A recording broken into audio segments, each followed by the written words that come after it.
Boa noite a todos. Obrigado aí por participar de mais um café conosco. Deixa eu voltar a apresentação. Não entrou, para variar. Beleza. Agora sim. Bom, para quem não conhece a ISA, acho que todos conhecem, né? A Sociedade Internacional de Automação,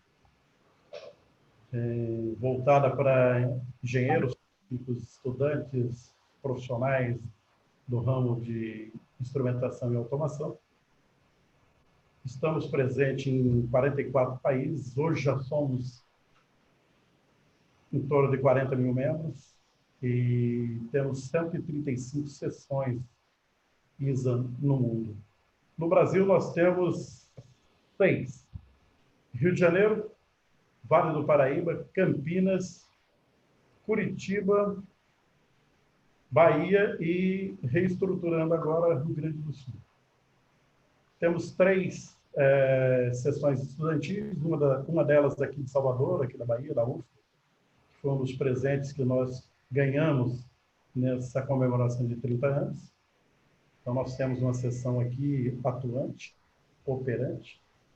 Nós temos uma da Anhanguera, lá em Goiás, e nós temos da Inatel, em Santa Rita do Passa Quatro. E estamos em reestruturação a Poli. Com a pandemia aí deu uma segurada, mas logo, logo está voltando.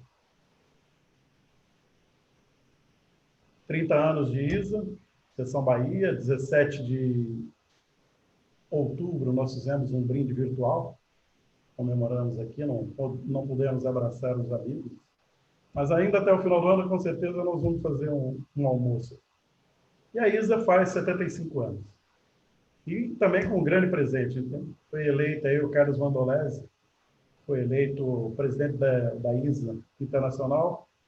Ele assume a partir de 1922. Em 21 ele acompanha como uma espécie de secretário e vice-presidente as diretrizes e assume aí a partir de 22, onde a gente espera de vez a internacionalização da ISA. Já é internacional, já está presente em muitos países, mas ele tem uma visão muito mais ampla da coisa.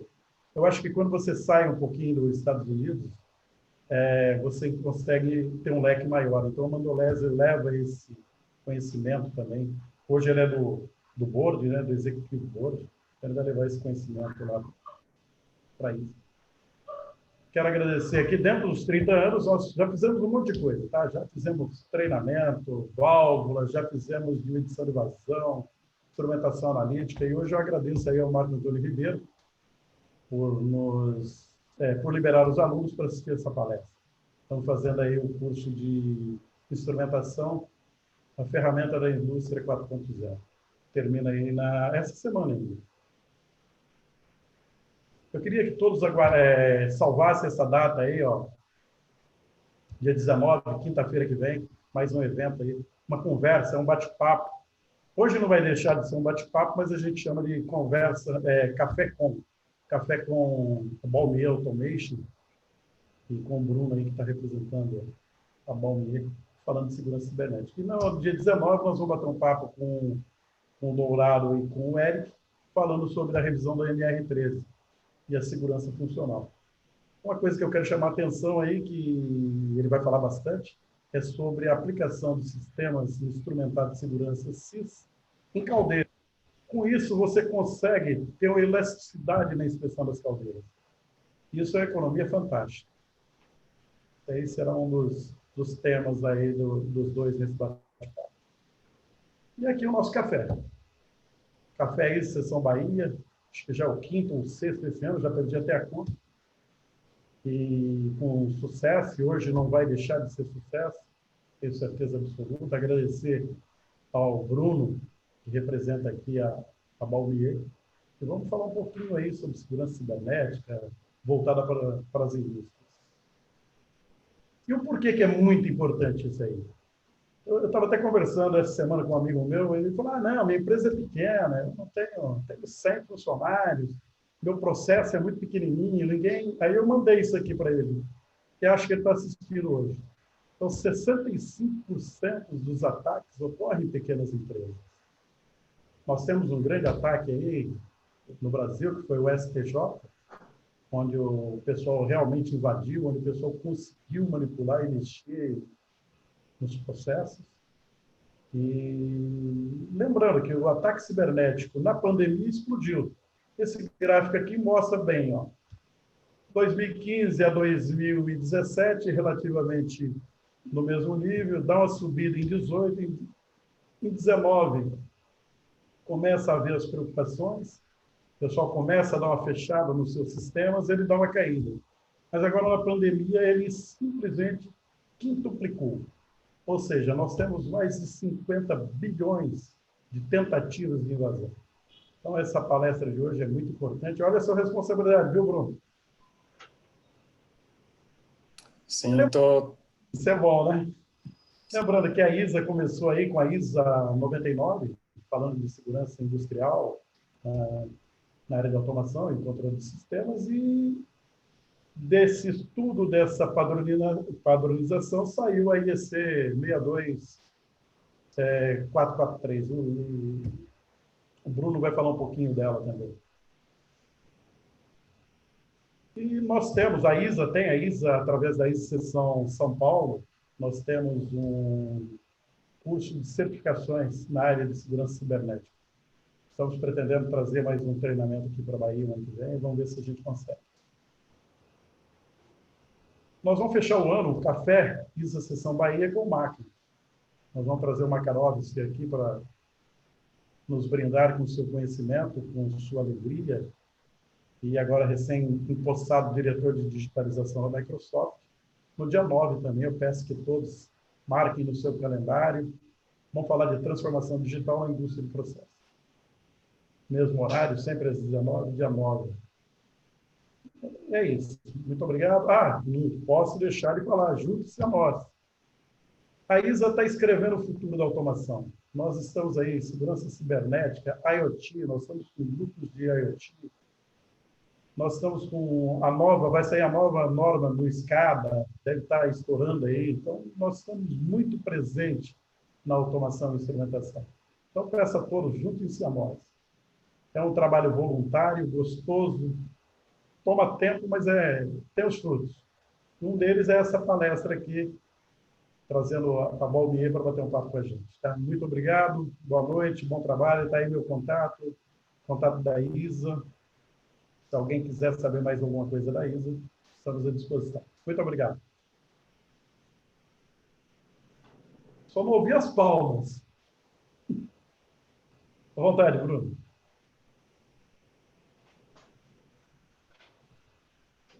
Bom, obrigado, Jerônimo, pela introdução.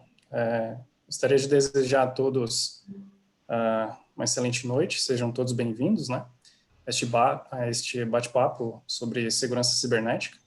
Nosso foco hoje vai ser na indústria, né? Então, o tema é bem abrangente, o nosso foco vai ser para o nosso segmento industrial.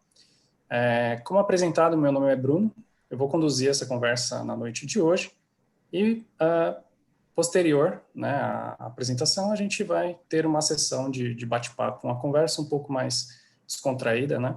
Trazendo esse tema também em pauta. Bom, antes de iniciar, gostaria de apresentar a Balmier Automation. Somos um distribuidor autorizado no Brasil de produtos e soluções líderes de mercado, sendo nosso escopo de trabalho e fornecimento redes industriais, internet das coisas, né, com foco na indústria 4.0 e cibersegurança, correto? Hoje atendemos toda a extensão do território nacional, né, inclusive com representantes na região Nordeste, a citar o Sidrac, da empresa Nelson Nair, e o Niloberto, da empresa Belden, estão presentes na região e podem auxiliá-los e redirecionar os contatos caso haja interesse. Bom, nossa agenda de hoje, ela consiste em alguns tópicos, por muitas vezes pouco usuais em conversas a respeito de cibersegurança.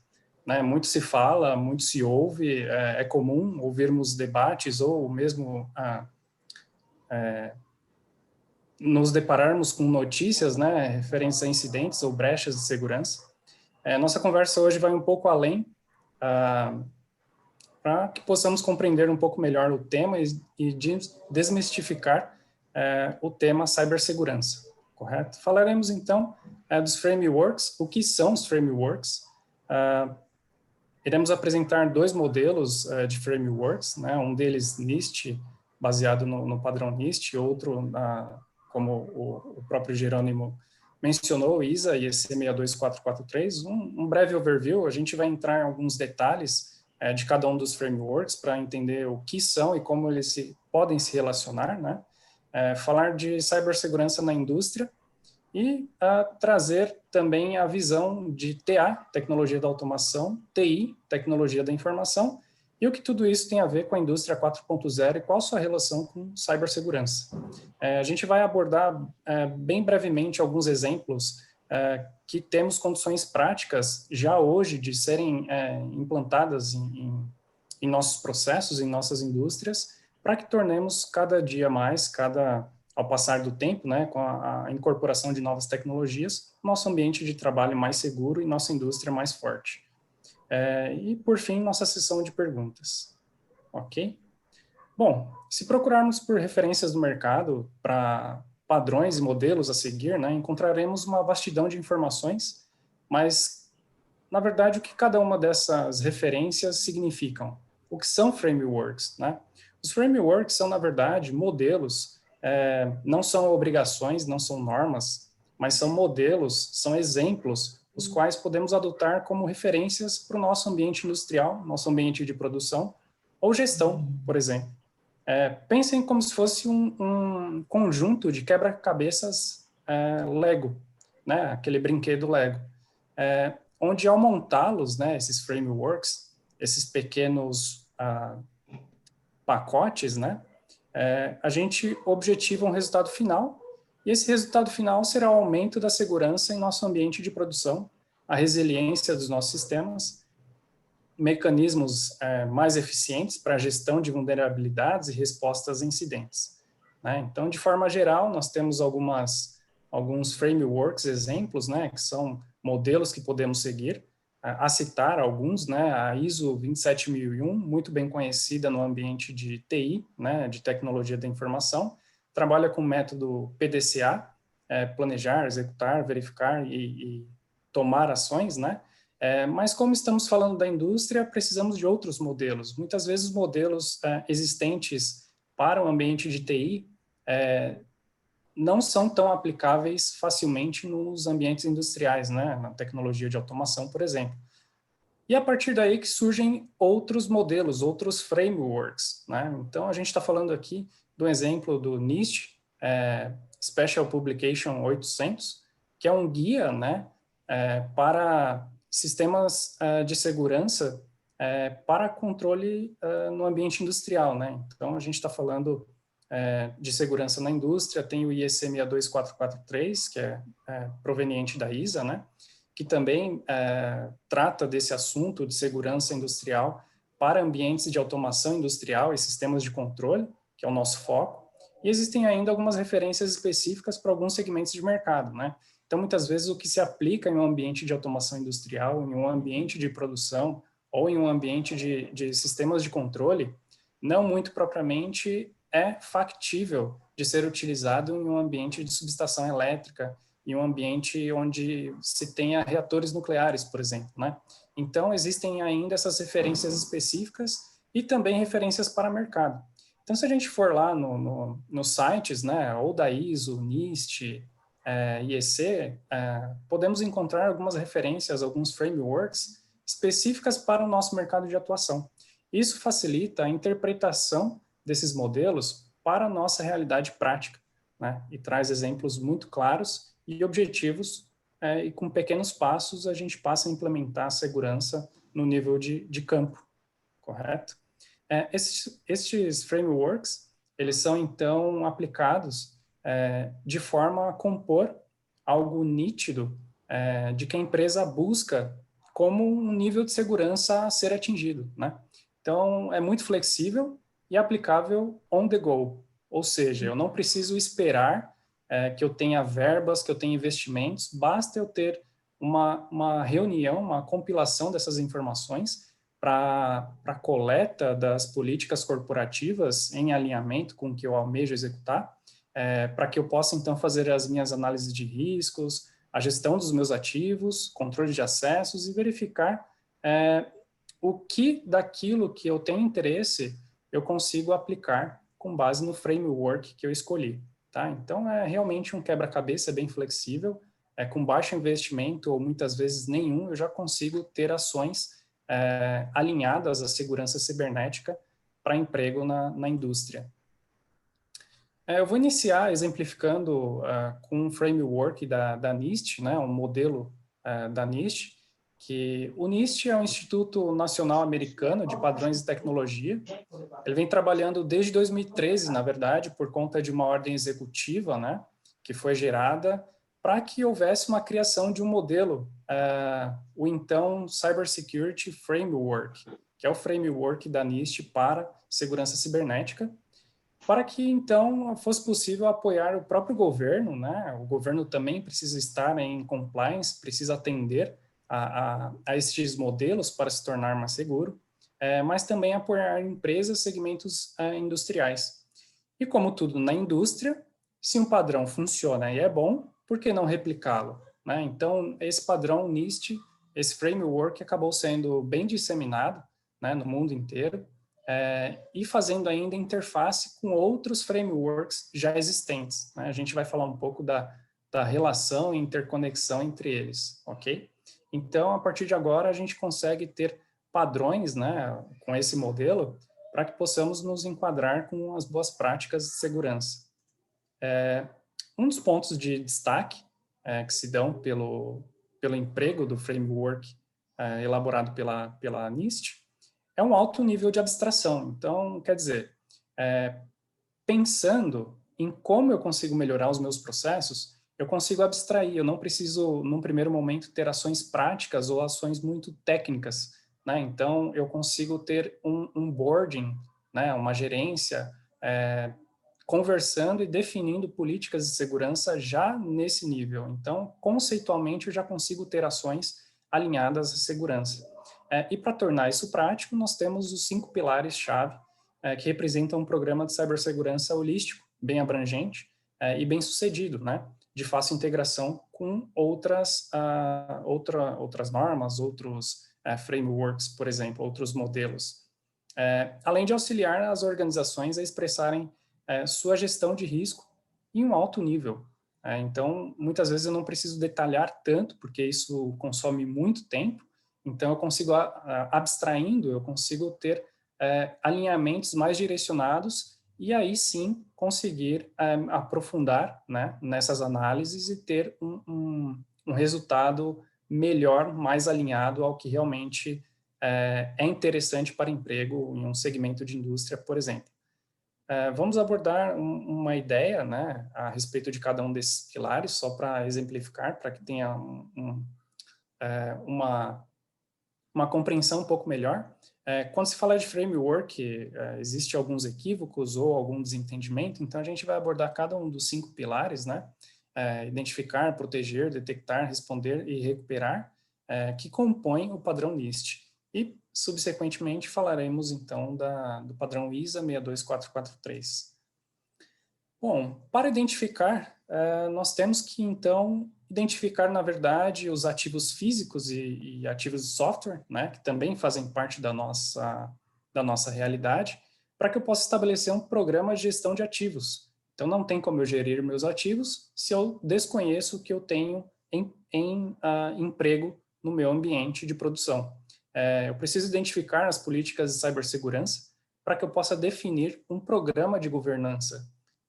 As governanças, elas partem também das governanças corporativas, então muitas das ações e políticas de segurança, elas partem dessas reuniões, né, gerenciais, que dão essas definições. Então aqui também é um dos pilares de grande importância.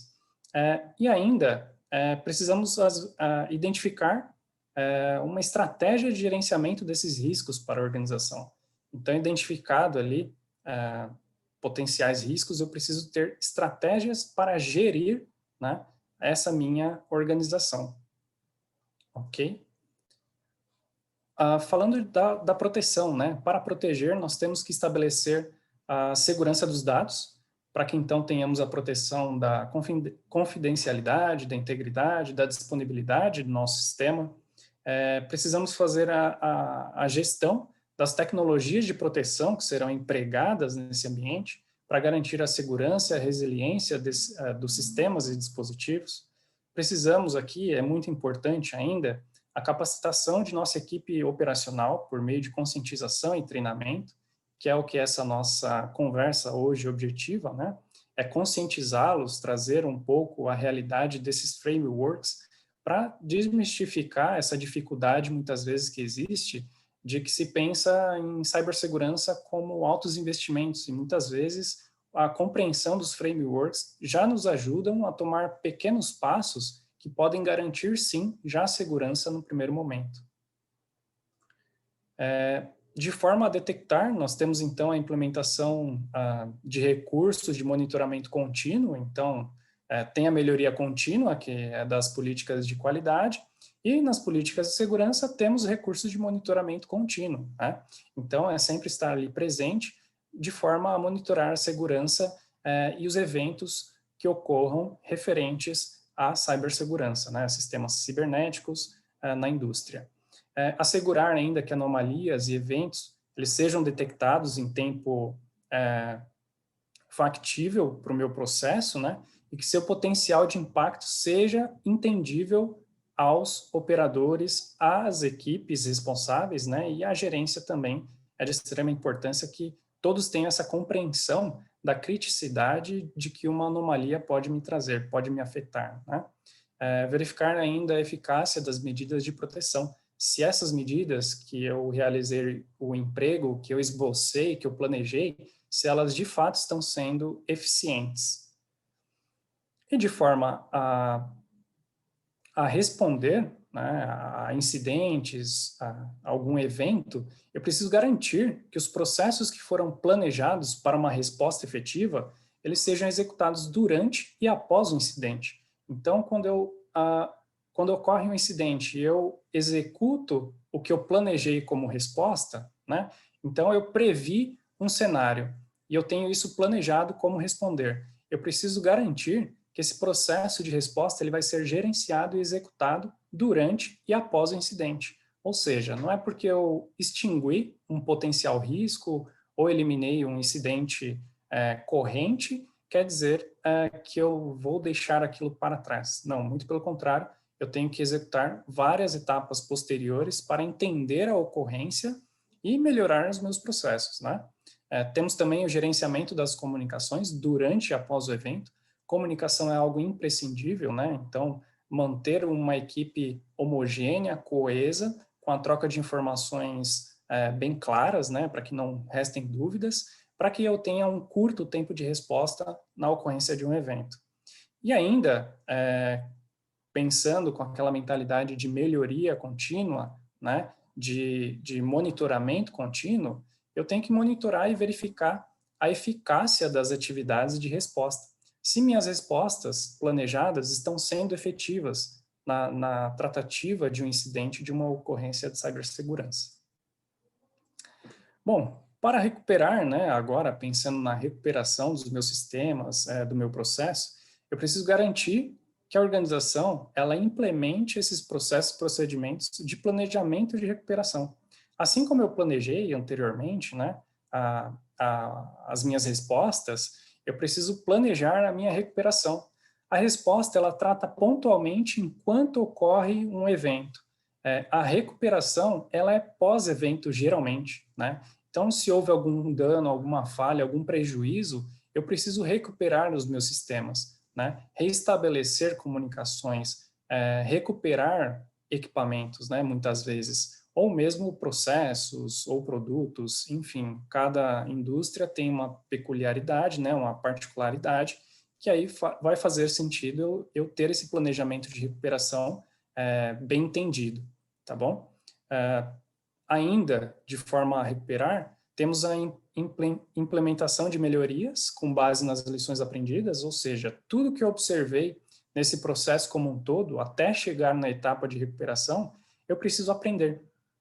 Então, eu preciso olhar para trás, analisar cada passo dado e verificar se eu fui assertivo, se eu fui eficiente e se eu posso melhorar esse meu processo, para que eu possa, assim, então, atualizar o meu framework e fazer o emprego em uma nova ocorrência ou no monitoramento dos meus processos e assim por diante.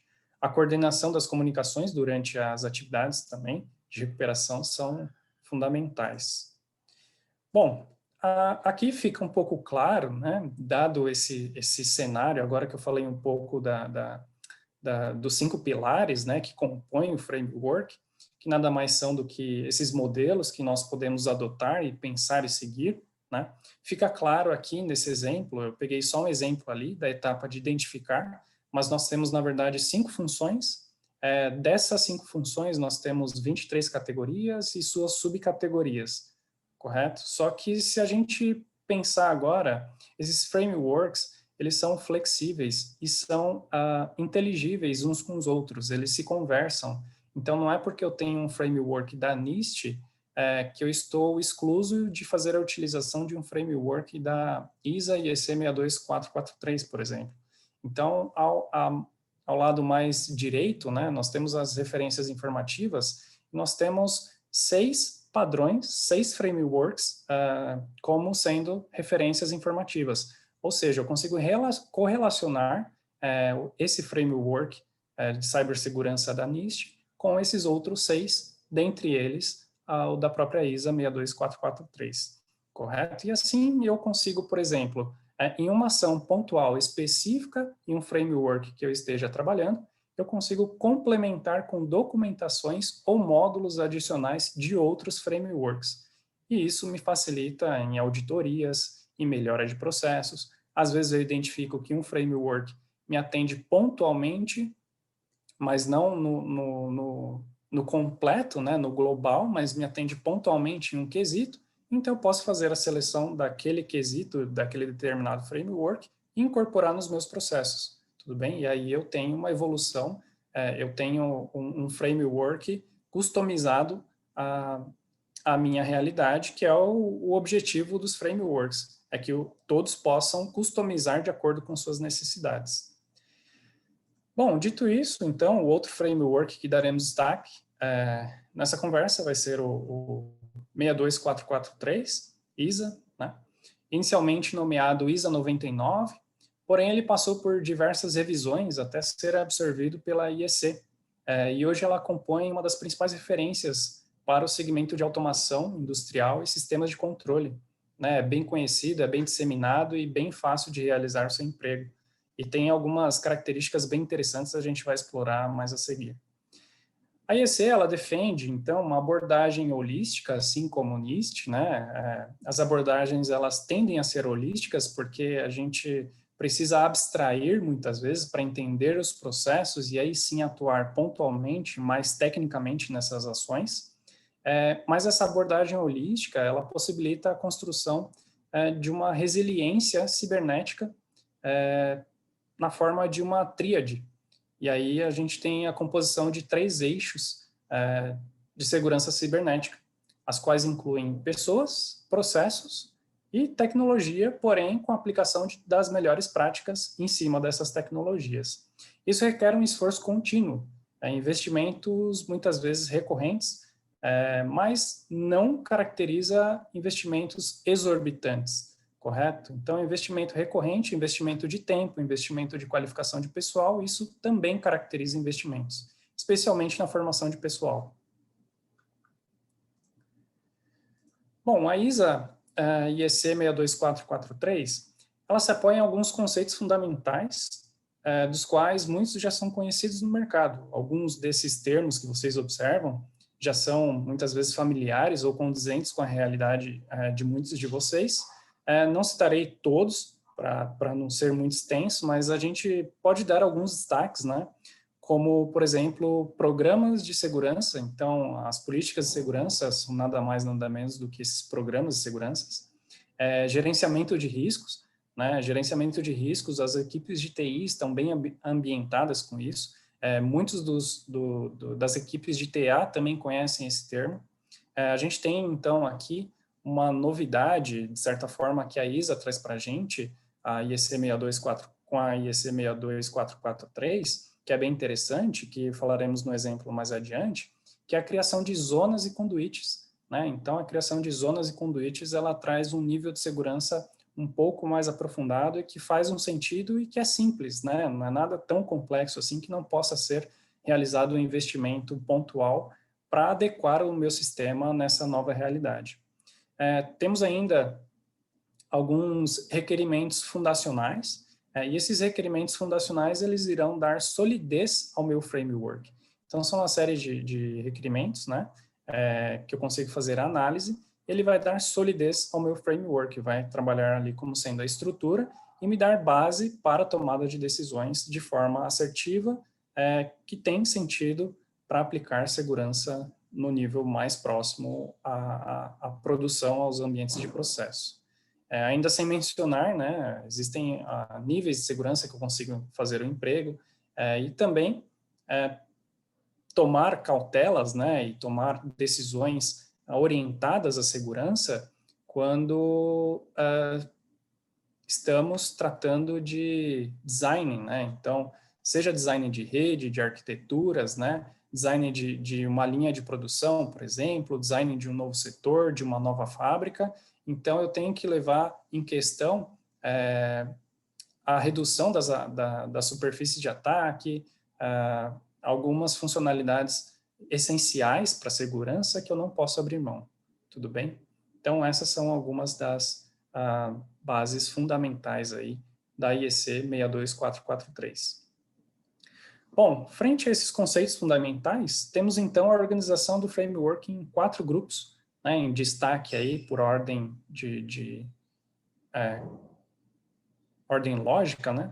Nós temos o grupo geral, né, o qual inclui terminologias, conceitos, definições e métricas. Então, o grupo geral ele vai trazer para mim os termos a se utilizar, né, na documentação ou mesmo no emprego dos demais procedimentos, das políticas, dos sistemas, dos mecanismos de controle, né? Qual vai ser a terminologia que eu vou utilizar. Então, eu preciso qualificar o meu pessoal para que ele possa ter o entendimento dessas terminologias e para eles façam sentido, né? Então, o que estamos fazendo aqui, de certa forma, estaria incorporado nesse grupo geral, né? Então, estamos fazendo uma apresentação de um framework, por exemplo, e apresentando as terminologias, conceitos, as definições, né? Então, isso também faz parte da conscientização de cibersegurança. Bom, na sequência, temos políticas e procedimentos, o qual estabelece os programas de segurança a serem implementados, as classificações desses programas, requerimentos e monitoramentos destes programas também, né? Então, não adianta eu esboçar um programa de segurança, mas eu não ter o meu requerimento, o meu levantamento de requisitos bem feito, ou eu não monitorar esses programas, né? Muitas vezes, algum programa que eu possa vir a esboçar e fazer o emprego, ele entre em defasagem, né? A tecnologia, ela está bem ascendente no ambiente produtivo, né? No ambiente de automação, no ambiente de sistemas de controle, cada vez mais presentes, mais inovadoras, de certa forma. Então, eu preciso ter um monitoramento desses programas e assegurar de que eles sejam atualizados. Seguindo, então, com a parte de sistemas, e aí sim eu entro com um requerimento de sistemas, o qual engloba tanto a tecnologia que eu vou utilizar para fazer a segurança desses ambientes industriais, e ainda análise de risco para os mesmos, né? Então, aqui eu englobo a minha análise de risco nesses sistemas que eu estou fazendo emprego, né? Os sistemas que eu estou em utilização também. Com componentes, componentes ele está num nível um pouco mais próximo à segurança dos produtos, né? Ao ciclo de vida de segurança. Então, muitas vezes eu trato aqui, no ambiente industrial, o ciclo de vida de segurança de um produto que é empregado em uma arquitetura industrial, por exemplo, né? Então, a gente tem aqui o Design Principle, que aí é uma característica enquanto eu faço design, eu já estou preocupado com o quesito de segurança, né? Então, eu não deixo brechas, eu não deixo portas abertas, eu não deixo vulnerabilidades em cima do meu produto. Eu asseguro que as versões de firmware, de software, a parte de operação propriamente, acesso a usuários distintos, ela seja toda já auditada e traga consigo um ciclo de segurança, né, um ciclo de vida de segurança, na verdade, para que, caso eu tenha uma atualização de firmware, caso eu tenha alguma atualização de produto, eu esteja ainda em compliance com os níveis de segurança esperados. E aí eu não comprometo a minha operação. Porque imaginem se eu tenho um dispositivo recém-adquirido, está com a versão toda atualizada, ok? E conforme vai passando o tempo, eu vou incorporando novas tecnologias e alguma tecnologia gera algum impacto ou, depois de algum tempo, descobrimos que há alguma brecha de segurança nesse dispositivo, né? Então, aí vale dessa análise de componentes. Bom, agora sabendo o que são e para que servem os frameworks, avançamos então com alguns breves exemplos, né? São simples, porém ilustram a realidade de nossas indústrias, de como podemos começar do zero, né? De como podemos começar hoje a fazer seu emprego no novo cenário que se desenha à nossa frente e no futuro. Bom, as gerações das indústrias, elas passaram por disrupturas tecnológicas nítidas, né? Que foram bem observadas aí, quem olha para trás sabe bem dessas disrupturas tecnológicas, máquina a vapor, por exemplo, com quebras de paradigmas, e dessa vez não é diferente, né? Não é porque foi uma evolução tecnológica, uma transformação, né, da indústria um pouco mais orientada, digamos assim, né, um pouco mais conduzida, não quer dizer que ela é diferente, né, das demais. É sim uma disruptura tecnológica, é sim uma quebra de paradigma.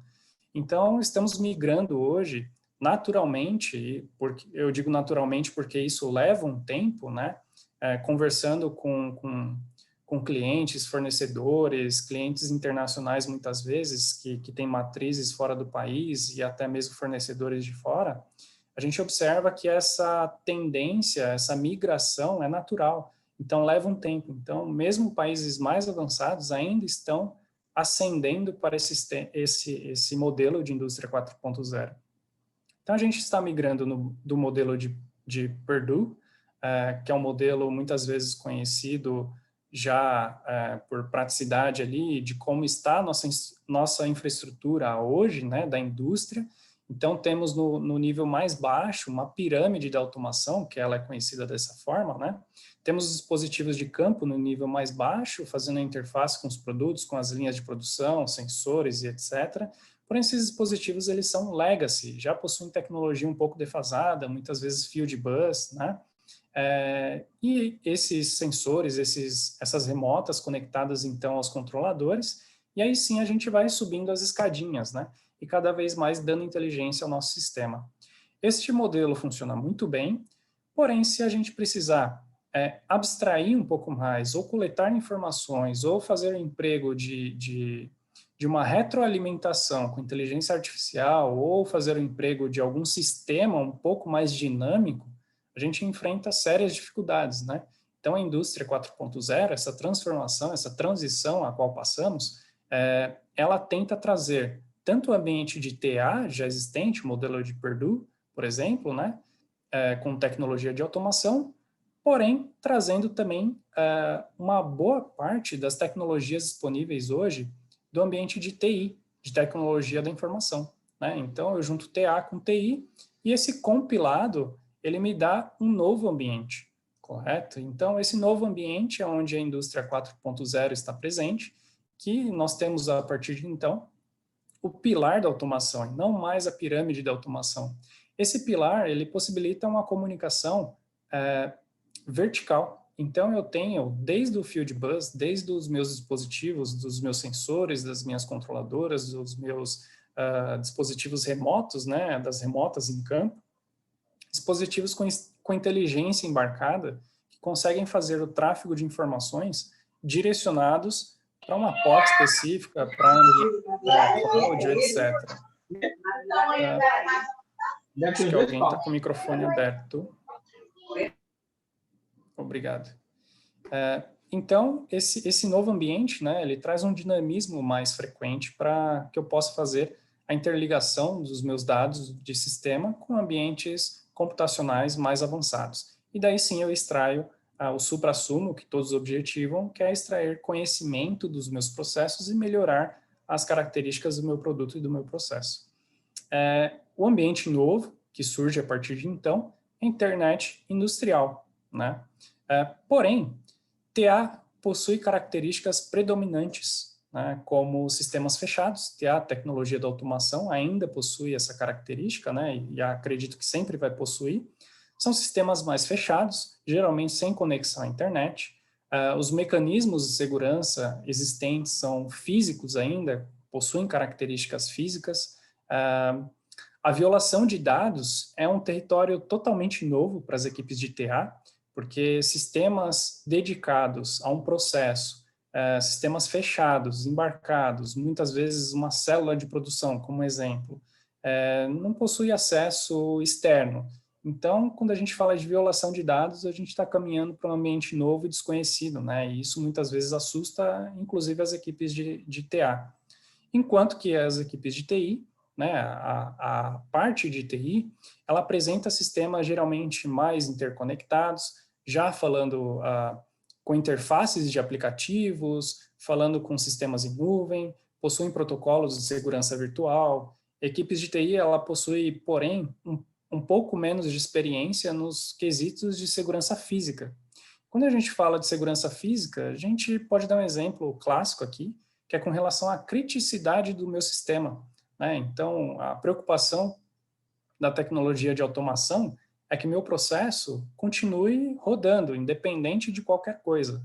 Eu posso ter brecha de violação de dados, eu posso ter meus dados vulneráveis, mas meu sistema ele está ele está em execução, ele está funcionando, né?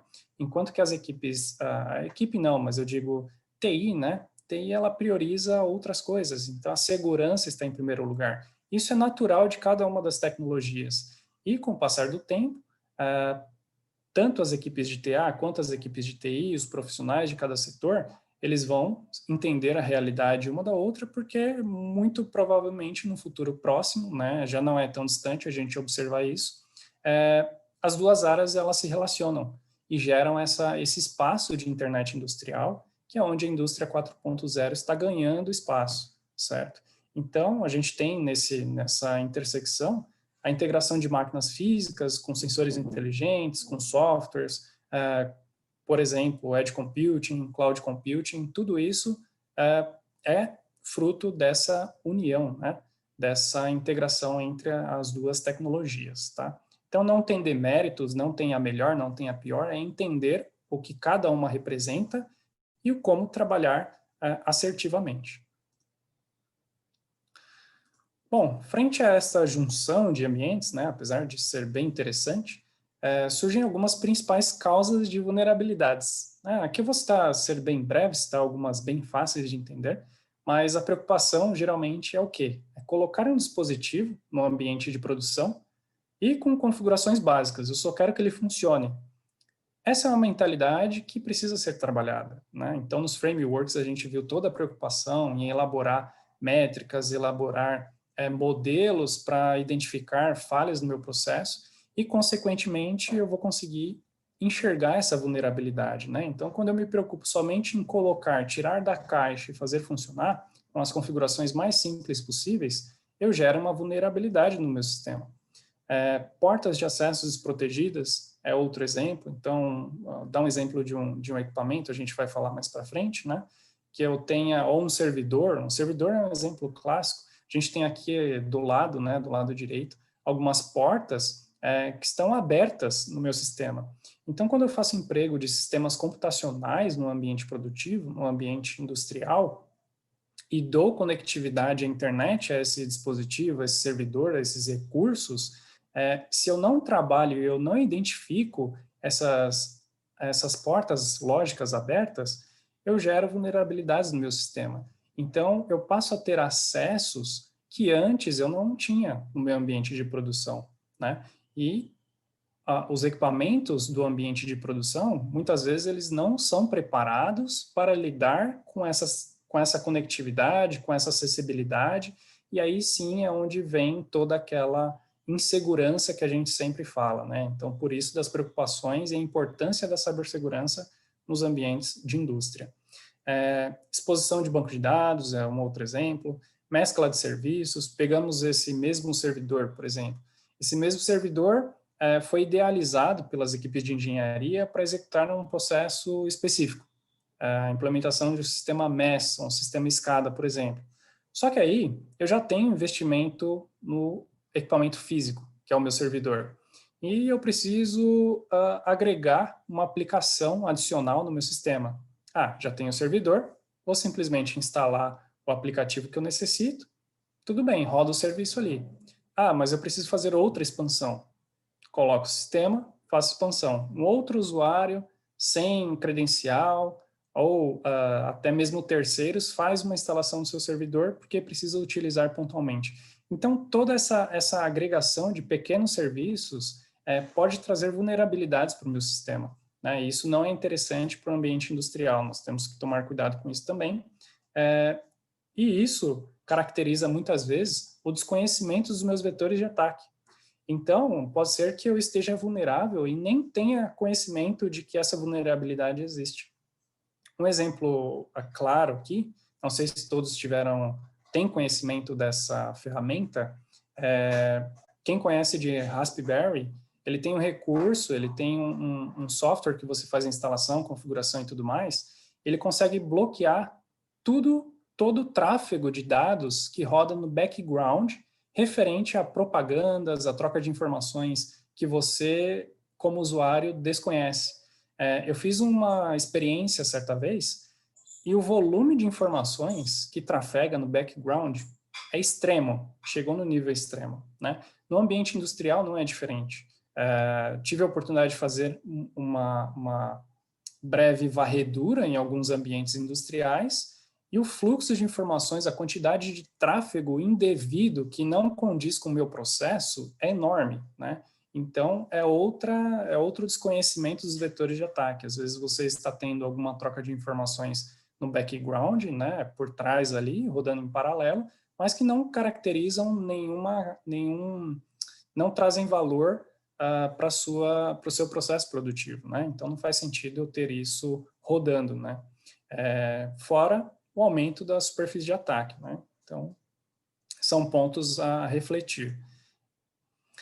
E agora, se a gente pensar quanto aos efeitos ou impactos, falando em cibersegurança nas operações industriais, por falha, muitas vezes nem monitoradas, né? Estamos falando de produtos defeituosos.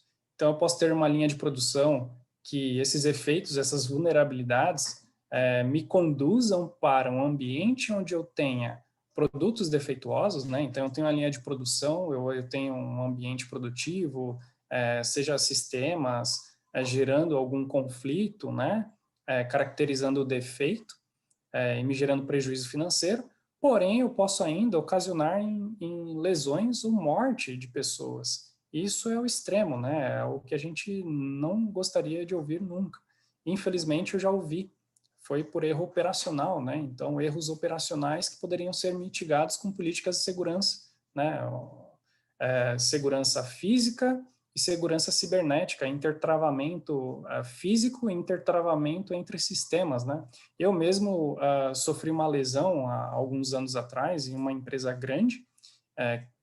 Eu estava prestando serviço e por uma falha em um sistema que não realizou intertravamento, nem existia esse recurso, na verdade, eu sofri um choque muito grande, né? Eu cheguei a desmaiar. Então, foi uma ocasião, né? Então, políticas de cibersegurança, elas também tendem a observar a operação em si, né? Estamos falando ainda de desastres ambientais, muitas vezes, né? Então, aqui, essas mãozinhas, elas exemplificam muito bem. Eu tenho meu ambiente produtivo, só que remotamente, muitas vezes, eu tenho alguém acionando ou desligando o meu sistema. E isso é assustador, né? É aqui que a gente traz as luzes da cibersegurança para que possamos, então, mitigar esses problemas. Apagões ou mesmo desligamento de serviços essenciais podem ocorrer também, né? Um exemplo. Subestações elétricas é um exemplo típico, desde falhas operacionais, sim, incidentes podem ser evitados com o emprego de algumas dessas medidas dos frameworks que a gente tem conversado até agora.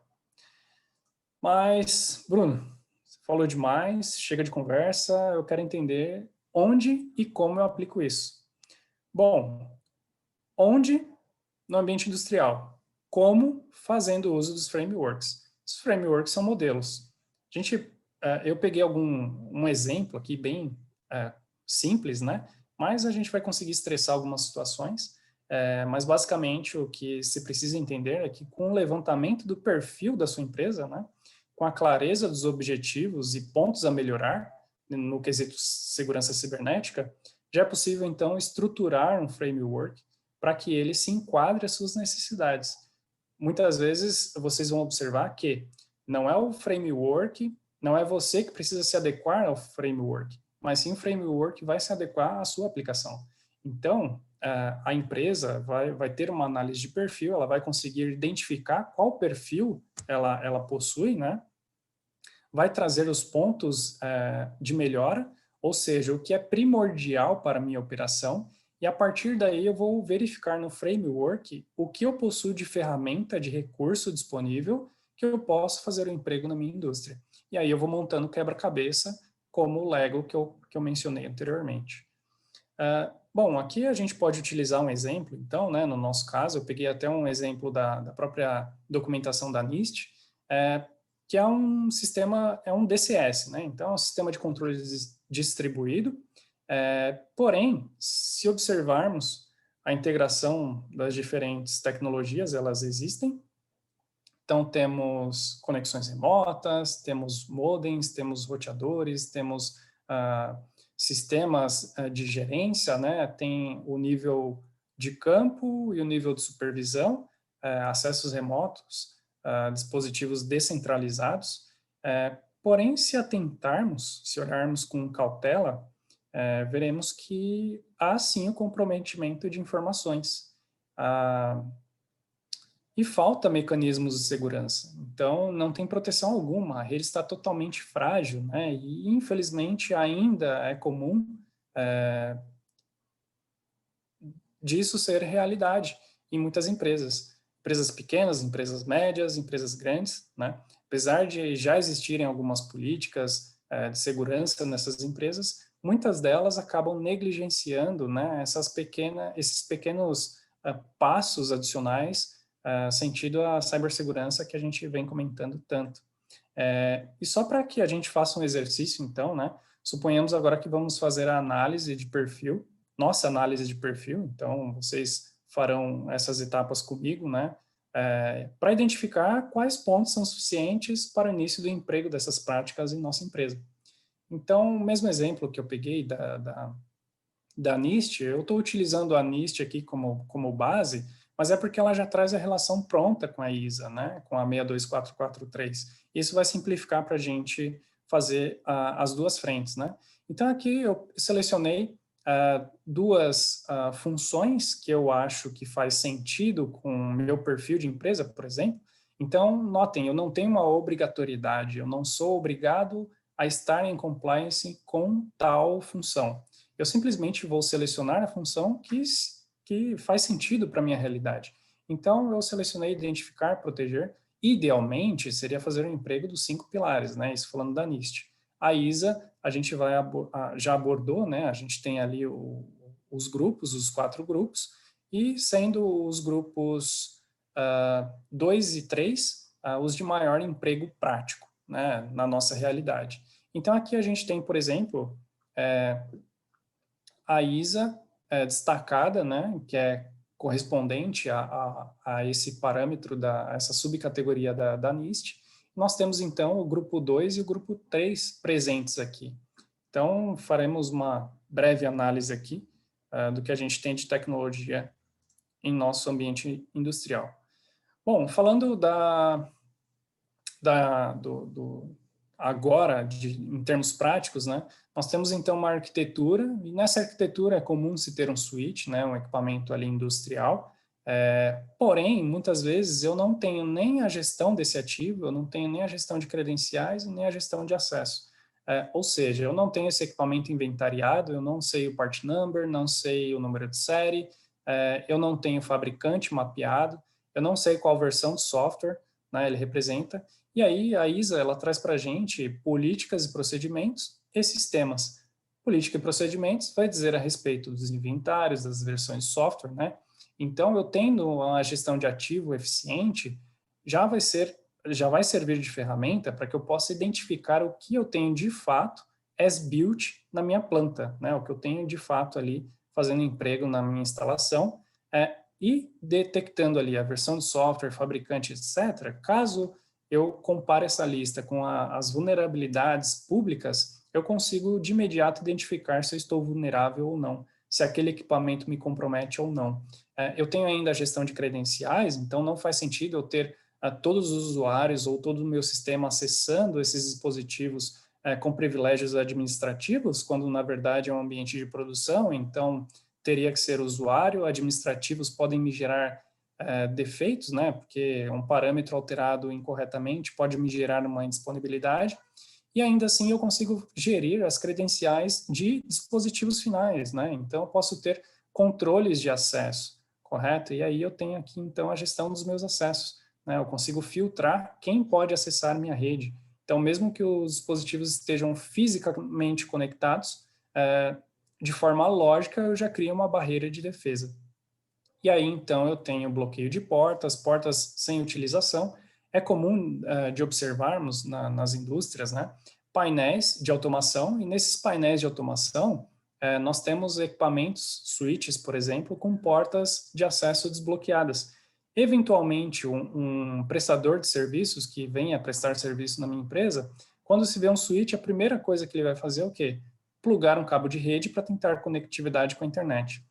Se esse prestador de serviço ele possui, um exemplo, um software ou um aplicativo para a programação de um PLC específico ou para o sistema SCADA, e ele tem acesso à minha rede, ao meu supervisório, ele pode gerar uma incoerência no meu sistema, ele pode gerar um tráfego excedente na minha rede e indisponibilizar meus recursos, né?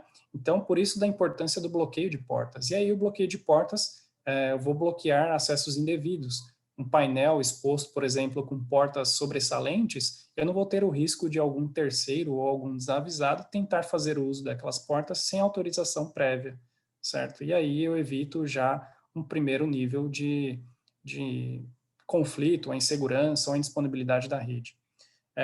Bom, falando ainda, né, de outro valor a se observar, é o que diz respeito às funcionalidades de softwares e features de segurança disponíveis nos dispositivos, né? Então, muitas vezes, softwares com features básicos, né, firmwares, aí eu quero dizer, dos hardwares que fazemos emprego na indústria, eles já possuem alguns mecanismos, mesmo que simples, de seguranças que podem ter impacto direto na minha operação, né? Um exemplo é controle de broadcast. Uma vez foi um acidente, né? Eu gerei uma indisponibilidade em uma infraestrutura de rede com um simples ensaio que eu realizei. Isso foi no passado, né? Por sorte, não afetei nada em grandes proporções. Mas imagina isso no ambiente de produção, que eu não tenha alguns mecanismos de segurança fazendo ali a gestão do acesso ou controle de broadcasting, por exemplo, né? É um mecanismo super simples, mas muitas pessoas não utilizam, né? Então, eu gero um tráfego excedente na minha rede, indisponibilizo a banda de tráfego de informações críticas do meu processo, e aí eu gero uma indisponibilidade ou uma pane generalizada nas minhas linhas de produção, né? Então, vale sempre atentar aos manuais, aos features, às vezes aos datasheets dos fabricantes, para que ele me traga essa lista, né, com que ele está em compliance, com que ele traz de tecnologia, com que ele traz de possibilidades. tá? Então, num simples switch, eu já consigo ter um nível de segurança elevado. Bom, tomando um roteador como exemplo agora, né, o mesmo se aplica com relação à gestão do ativo, inventário, versão de software, versão de firmware, gestão de credenciais, usuários e device, mas um roteador agora, ele consegue ainda me dar um nível de segurança adicional, né? Fora Access Control List, bloqueio de portas, eu tenho agora a possibilidade, os switches eles também possuem VLANs, mas os roteadores eles conseguem fazer inclusive o roteamento de VLANs. Então muitas vezes eu consigo criar portas trunk, né, gerir ali melhor o meu fluxo de informações num nível lógico. Então não mais eu fico preso à disponibilidade física da minha rede. Então muitas vezes se sua rede ela traz algo sedimentar que você não consegue alterar, né, alguma infraestrutura rígida, você consegue dispor de mecanismos como VLAN, como o próprio Access Control List, bloqueio de portas, ou mesmo o emprego de NAT para fazer a segurança da sua rede, né? Então, aqui a gente tem um exemplo, né? Várias fábricas ou várias células de produção fazendo o emprego de NAT. As redes externas, elas não vão enxergar os assets, os dispositivos que você possui internamente nessa sua célula. Então, a partir daí, você já cria uma outra linha de defesa. E essa linha de defesa, se você não enxerga o que você objetiva gerar prejuízo ou atacar ou gerar indisponibilidade, mesmo que por acidente, né, não intencional, não vai ocorrer, né, porque não tem como atacar algo que você não enxerga. E aí o roteador ele trabalha para a gente como essa barreira adicional de segurança, né? Então ele vai ser o interceptador aí de todas as mensagens desse fluxo e vai responder pelos dispositivos na interface externa, tá? E aí eu tenho um nível de segurança adicional, estando em compliance também com os frameworks aí, os quais fizemos escolha. Bom, falando de cibersegurança, firewall não podia ficar de fora, né? Então, mas o que a gente chama atenção aqui para esse firewall é que ele é um pouco diferente dos firewalls convencionais, né? Eu não estou falando de um firewall corporativo, por exemplo, que faz interface com uma rede externa, né? Que aí eu me preocupo muitas vezes com configurações de VPN, né? Que precisa ser bem analisada essas configurações, a segurança empregada, os hashings, mas sim esse firewall agora, além do bloqueio de tráfego e gestão das portas lógicas, como podemos observar aqui, né, destination port, a gente consegue também analisar os pacotes de dados, os protocolos e alguns comandos, por que não, e serviços, e bloqueá-los se não fizerem sentido para a nossa operação.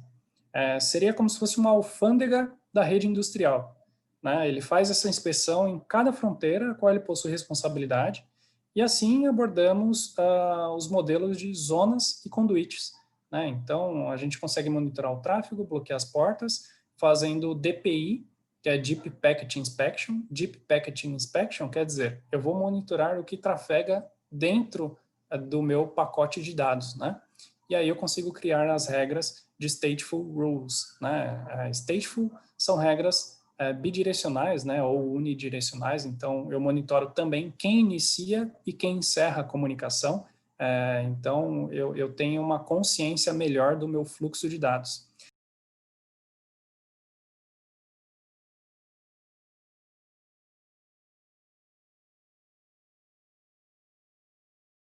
Que é o endereço físico dos dispositivos provenientes já de fábrica, né, então se eu pegar as 3 primeiras sequências aqui eu consigo identificar inclusive o fabricante e as soluções de software ela já faz isso para mim. Então ela traz os vendors também e o nível de criticidade e o risco de segurança, né? Então ela já lista aqui para mim com base em um banco de dados armazenado e atualizável frequentemente, né? Se existe algum risco e alguma vulnerabilidade para aquele modelo de equipamento. Então, além do inventário, eu tenho já essa classificação, se está em compliance, se está de acordo, se há algum risco iminente na minha operação, naquele dispositivo. Fora ainda a detecção ali de alguma anomalia do tráfego, né? Então, se eu tiver algum tráfego malicioso, eu consigo detectar isso também de forma ativa e não mais passiva, né? Então, eu consigo antecipar ações. Temos ainda a possibilidade de gerar algumas tendências semanais e comportamento de tráfego. Então, como eu comentei, eu consigo estabelecer um baseline, né, e verificar ali, falar, olha, esse meu processo, naturalmente, é esse o fluxo de dados. Então, tantos por cento são dados trafegados de um protocolo Fieldbus, o outro protocolo Ethernet, né, protocolos Ethernet, de redundância, enfim, outros mecanismos. E aí eu consigo monitorar a longos períodos, né, qual o comportamento da minha rede. Então, se eu observar algum desvio, alguma anomalia, seja por falha em dispositivos, falhas físicas ou falhas ocasionadas, né, incidentes de segurança, eu consigo monitorar. Por exemplo, acréscimo repentino de broadcasting, né, ou de multicasting, ou algum outro tipo de pacote, ou algum outro tipo de protocolo excedente que não faz parte da minha operação convencional. Então, eu também consigo monitorar esse comportamento e tomar ações assertivas em tempo corrente, em tempo real. E ainda identificar alterações, né? Então, eu determino um baseline, que é uma linha base, é um padrão. Então, quando eu faço a instalação, que eu faço o TAF, eu faço a aceitação do meu processo, né, do meu processo produtivo, eu estou de acordo com as configurações que foram aplicadas. E aí eu gero um baseline, eu gero uma linha base, e a partir dela eu posso agendar monitoramentos, né, ou caso ele detecte alguma alteração, ele também vai te avisar. E aí a gente tem, então, a indicação de alterações, né? E aí, com essas indicações de alterações, eu consigo disparar um alerta para os gestores, para os responsáveis, né, que eu identifiquei no meu framework, para que eu tome ação corretiva conforme o planejamento do framework. E aí vai ser o planejamento corretivo, né, para eu tomar uma ação corretiva ou de prevenção, tá certo? E aí eu consigo, por exemplo, se for uma alteração oficial e válida, eu consigo aprová-la e torná-la ela como nova base, nova linha base. E ainda o monitoramento das políticas, né, e a auditoria facilitada. Então, num simples clicar de alguns botões, eu consigo analisar minha arquitetura, minha infraestrutura, meu ambiente fabril em uma única solução de software e já vai me trazer o que há de melhoras, o que há de desvios que eu preciso corrigir para que eu volte a me enquadrar ao compliance das minhas políticas para que eu possa passar nas auditorias e, melhor ainda, que eu possa atender aos frameworks, às diretrizes de segurança às quais eu me comprometi. Bom, falando agora um pouco a respeito da gestão de credenciais, né? A gente falou da gestão de ativos, mas a parte da gestão de credenciais ela é muito sensível, porque estamos falando de pessoas, estamos falando de comportamentos humanos, né? E é muito comum na pressa ou na operação o compartilhamento de senhas, senhas de gerências, muitas vezes, com o nível de operação, né? Os operadores, para que eu possa ter acesso pontual a um sistema e acaba que esse acesso pontual a um sistema vira permanente, né? Então, de forma a mitigar e a monitorar essas credenciais e acessos privilegiados, a gente precisa tomar alguns cuidados. Naturalmente, utilizamos essa tecnologia de forma simplificada, né? Então, com acessos diretos e credenciais muitas vezes comprometidas, igual eu comentei, compartilhadas. E se formos vítimas de phishing ou ransomware, por exemplo, né? Ou mesmo acessos indevidos com o compartilhamento que eu mencionei, pode gerar ações comprometedoras, né? Seja elas acidentais ou propositais. Teve um incidente que ocorreu em uma grande montadora, não vou falar a região, porque senão vai ficar muito claro, né, onde foi, mas um dos meus companheiros, né, de formação, ele era o responsável pela linha produtiva e um terceiro foi realizar uma manutenção, né, e ele então compartilhou a senha dele com esse terceiro, para que o terceiro pudesse acessar o sistema em produção e verificar o programa do PLC lá, enfim. Eu sei que aconteceu que esse terceiro, né, fazendo as alterações do programa, ele sem querer tirou do modo teste e passou no modo live. E aí carregou o programa que ele estava testando na linha produtiva e parou a operação por 3 dias. Ou seja, 3 dias, uma montadora parada, acho que eu não preciso resumir o final da história, né? Então, foi bem crítico, foi um dos casos de notoriedade, né? Mas é um dos exemplos, né? Que esse tipo de acesso hoje já não faz mais sentido. Mesmo que eu ainda tenha uma gestão ali, tenha algumas políticas, né? Mas esse acesso direto ele compromete, né? E aí de forma a mitigar isso, a aplicar aqui também um framework que a gente pode identificar na ISA, no grupo 3, né?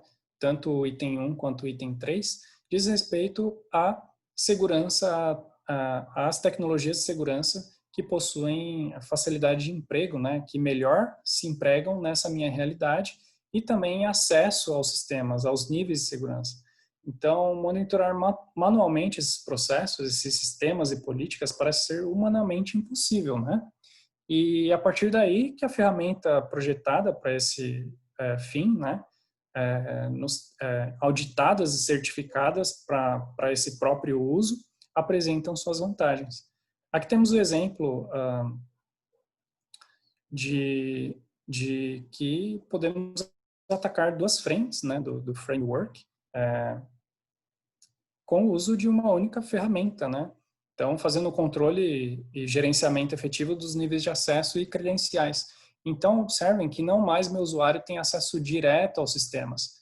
Por mais que fisicamente ele esteja lá, a senha que ele vai utilizar, agora ela passa por um cofre de senhas, né? Então, esse cofre de senhas meu, ele é certificado, é auditado, é projetado para esse objetivo, né? Está em compliance com os frameworks internacionais, tem as qualificações necessárias para que ele possa, então, fazer a gestão de todas as credenciais, seja da minha indústria, da minha empresa, enfim. Aplicado, essa solução pode ser aplicada nos mais diversos níveis de tecnologia, de TA, de TI, né? E aí eu tenho, então, um cofre de senhas, e esse cofre de senha, ele vai entregar uma senha para o meu usuário. E se esse usuário quiser acessar o sistema final agora, né, um banco de dados, ou um dispositivo, um servidor, ele precisa estabelecer uma sessão que será autenticada e monitorada, inclusive com filtro de comando. Então, eu tenho filtros de comando, e se eu prover acessos temporários para terceiros, eu não queira que esse terceiro execute um comando específico que vai prejudicar minha operação, por exemplo, eu posso gerar um filtro de comando. Automaticamente o sistema irá encerrar a sessão, não vai deixar ele lograr êxito no comando que ele vai executar. Ou mesmo o meu usuário estará sendo, né, monitorado nas sessões dele, né? E aí sim eu tenho a rastreabilidade, eu tenho a geração de relatórios, comportamento de uso, né? E eu consigo detectar possíveis ameaças, né? Então, algum comportamento mal intencionado, eu consigo gerar alertas, né? E aí integrar com os meus sistemas já existentes, por exemplo, AD, né? Que é o Active Directory, que todos conhecem muitas vezes aí de servidores, tá? Então, essa é uma das soluções que trazem essas vantagens. Bom, com isso encerramos nossos exemplos. Foram simples, mas espero que tenham sido de boa compreensão, né? E apenas uma frase que eu queria compartilhar para reflexão com vocês é a seguinte: para que todos tenhamos isso em nossas atividades na indústria, né? Eu não sou especialista em cibersegurança, mas como ela me afeta? E como eu afeto a ela? Né? Então é uma pergunta que vale a reflexão, porque aí a gente vai observar que o ponto focal, quando a gente fala de cibersegurança, está no comportamento humano muitas vezes. Então, acho que já deu para notarem que os frameworks estão disponíveis, muitos deles são públicos, né? Não requerem investimentos adicionais, então basta a iniciativa de cada um em suas empresas, trazer a informação para que todos tenham acesso e essa conversa seja facilitada. Bom, passo a palavra de volta ao Jerônimo para que ele conduza a nossa sessão de perguntas. E caso tenham dúvidas.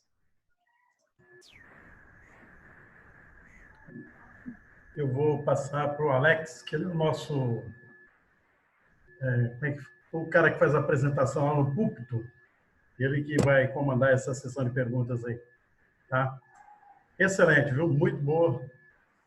Eu só não vi nenhuma propagandinha, cara. Só vi o Tofino ali, muito pequenininho. Eu vou começar com uma pergunta. Deixa eu ver se eu copiei. Ah, aqui. Oh, Tem um projetinho, tá até pintando aí. O cliente vai trabalhar com GPRS. E eu pensei em utilizar o Tofino como eu usei já há 15 anos atrás, já está indo para 18 anos. Estava pensando em usar o Tofino nessa aplicação. Existe alguma restrição quanto a isso? Perdão, eu estava mexendo aqui enquanto você fazia a pergunta. Deixa eu voltar aqui. Tem um projetinho, eu estou participando, onde a comunicação é via GPRS. Tá? Existe alguma limitação para se trabalhar com Tofino ou não?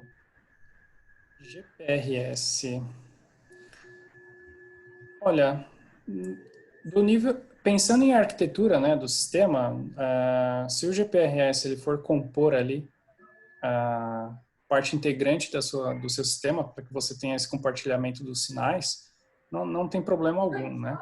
O que tem que se pensar é assim, se você quiser fazer o emprego do Tofino para somente disponibilizar acesso ao GPRS, tem que ser verificado um nível um pouquinho mais profundo do protocolo, tá?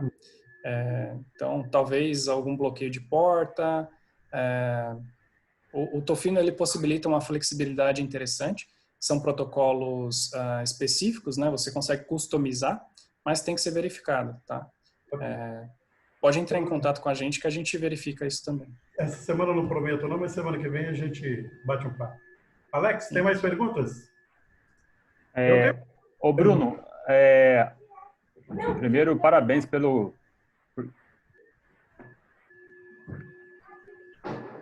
apresentação. Ouvindo. Parabéns pela apresentação. Domínio do assunto 100% aí.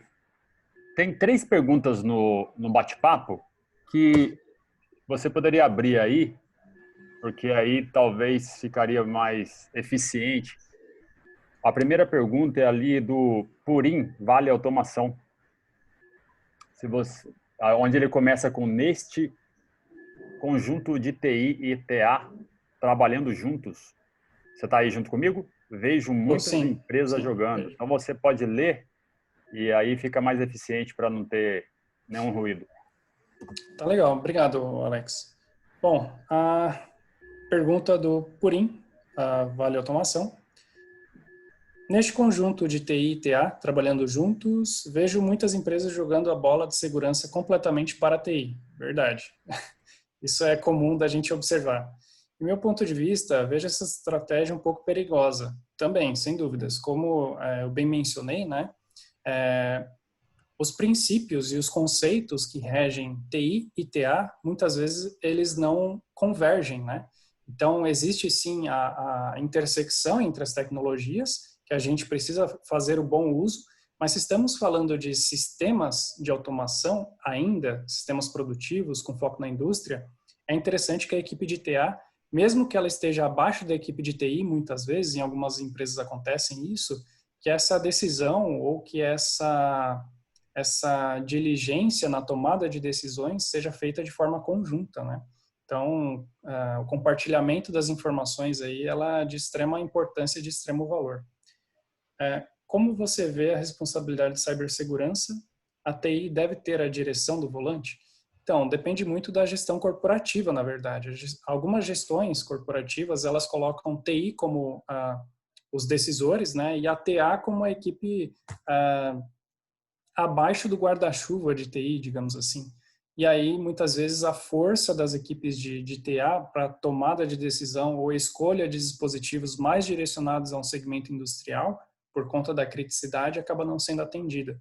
Então, sim, precisa criar esse consenso de que não existe o grupo de TI e o grupo de TA e que existe, sim, a empresa, né? Que existe, sim, o compartilhamento de informações para uma tomada de decisões que vai trazer benefícios para a empresa, seja em cibersegurança, seja nos negócios, né?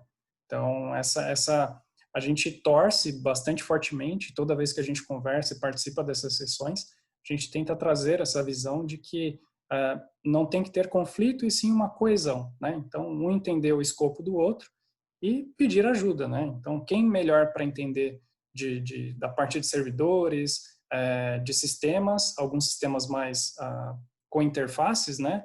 Ou sistemas cloud, do que a equipe de TI. E quem melhor para entender a criticidade dos sistemas do que as equipes de TA, né? Então, acredito que os dois mundos aí têm muito a contribuir para o nosso futuro da indústria.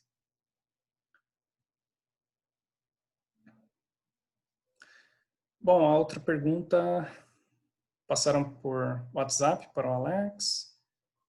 A cibersegurança depende do melhor software, do melhor hardware e melhor rede? Se eu tenho problema em um dos tripés, minha segurança se torna vulnerável? Olha, eu não digo da melhor, mas sim da que você inicia, né? Então, como eu comentei, o framework, ele traz bons parâmetros para que a gente verifique que as informações estão disponíveis, né?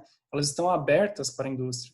O trabalho já foi realizado de estruturar todo esse pensamento para que a gente possa usufruir desses mecanismos, né? Então, são ferramentas que estão disponíveis e mesmo eu tendo um software, eu não tendo software, eu tendo um hardware precário ou eu tendo uma rede muitas vezes não tão bem estruturada, se eu esboçar o meu perfil, se eu esboçar o perfil dessa empresa, se a gente trabalhar no sentido a esboçar ali, preencher os gaps dos meus frameworks, eu vou identificar pontos de melhorias que eu posso executar imediatamente, né, com baixo investimento. E sim, é uma integração forte entre essas três frentes, né, software, hardware e rede. Rede sofre impacto direto do hardware, né, muitas vezes. E software faz a gestão dos meus ativos, como a gente viu. Então, inevitavelmente, em algum ponto, terá sim que ser feito um investimento futuro aí para eu ter uma coesão entre essas três frentes, né, um tripé sim. E caso um deles esteja vulnerável, inevitavelmente eu teria a vulnerabilidade, né? Então, se eu tenho um software, se eu tenho uma rede extremamente resiliente, extremamente bem dimensionada, hardwares tops de categoria, né? O suprassumo do mercado, e eu tenho um software com uma série de portas e brechas e falhas com vulnerabilidades, vai afetar sim minha operação, né?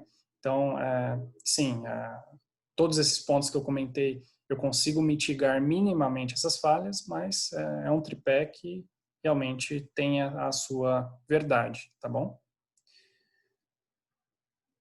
Marco Ovídio, uma curiosidade. Se eu gerar um tráfego em multicast por acidente, ele também pode parar a minha rede dentro da indústria? Por padrão, essa classe também é bloqueada? Olha, depende, né? Depende muito da sua arquitetura de rede, das regras dos seus dispositivos, do tipo de bloqueio, né? Tem alguns dispositivos que eles trazem alguns mecanismos de proteção já padrões de fábrica, né? Alguns não, alguns vêm totalmente desconfigurados. Então, se você gerar um multicast, um broadcast na sua rede, você vai gerar um multicast ou broadcast storming, e aí sim você vai carregar todos os buffers da sua rede, dos seus dispositivos e vai gerar uma indisponibilidade. Mas os fabricantes estão cada vez mais atentos a algumas medidas de segurança, né, deixando alguns presettings já configurados nos dispositivos para que se evite esse tipo de comportamento, tá? Então, dependendo da característica da sua rede, sim, pode gerar uma indisponibilidade.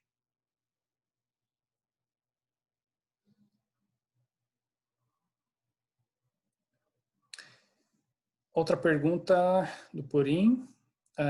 Existe algum software com alguma licença de teste ou com alguma limitação para explorar e conhecer um pouco essas ferramentas de asset views? Sim, existem, né? Nossa equipe da Balmier, toda a equipe da engenharia de aplicação, ela está disponível para que possa fazer esses testes e apresentá-los à solução com um nível de detalhe mais elaborado, né? Então, a gente pode dar profundidade ao tema e mostrá-lo, a ferramenta em uso, fazer uma demonstração, uma apresentação dos recursos que a gente tem em soluções. Eu tentei não avançar muito na parte de produtos, né? Eu tentei trazer um pouco mais as novidades para vocês do framework e algumas características que a gente consegue fazer emprego nos dispositivos que eventualmente se tem nas indústrias. Mas sim, existem alguns recursos para que se possa fazer o teste dessas ferramentas, tá? Então, algumas licenças testes, basta entrar em contato com a gente pode auxiliá-los nisso aí.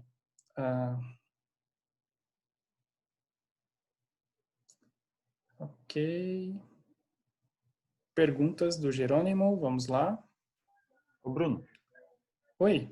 aproveitando que você acabou de falar sobre a Balmier, eu percebi no site que vocês têm cursos EAD sobre Exato. network, sobre gerenciamento de redes.